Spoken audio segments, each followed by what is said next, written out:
In our southern New England spotlight this Friday night, a local man just got back from a 6-month motorcycle adventure of sorts.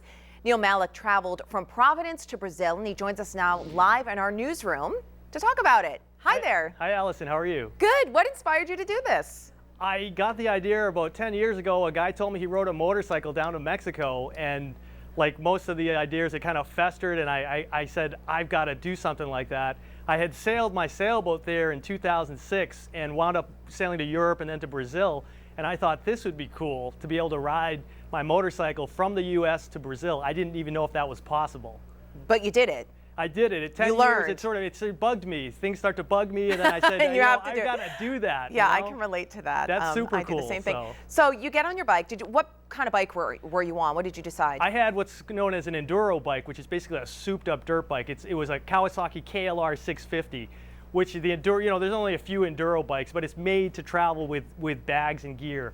So it was a great bike. I mean, the whole trip, I drove through Mexico, Honduras, Belize, Nicaragua, Panama, Costa Rica, Colombia, Venezuela. No problems, not even a flat tire.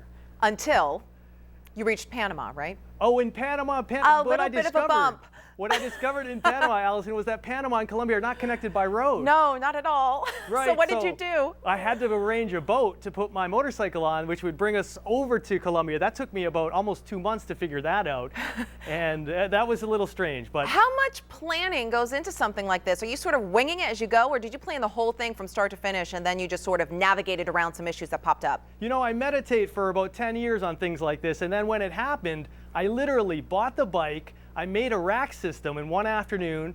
I put the bags on. I loaded it up with fuel, and I took off.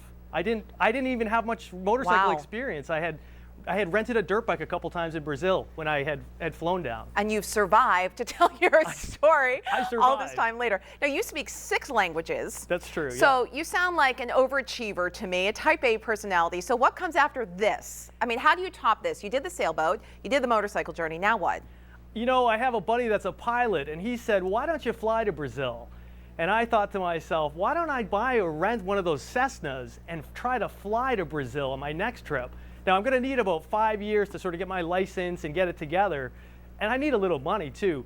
But then I think I'm going to try to fly to Brazil. Wow. And hopefully you'll track it for us, right? So we can keep track of it. You'll see me again. I understand you have a website, and you're probably going to learn how to blog about this stuff, too. But your message tonight, you wanted to thank a couple of people, and you had a specific message for other folks tonight. Definitely. I definitely wanted to thank my parents, my mother and father are my biggest fans. My mother's like my greatest inspiration. I want to thank my younger brother Michael and his family, my older brother Vino and his family for making this possible. And you want folks to be inspired by this, right? To go out and try something new. But for me, if I can drive my motorbike to Brazil or can sail my sailboat to Brazil, you can do anything you want. Just go out and do it. All right.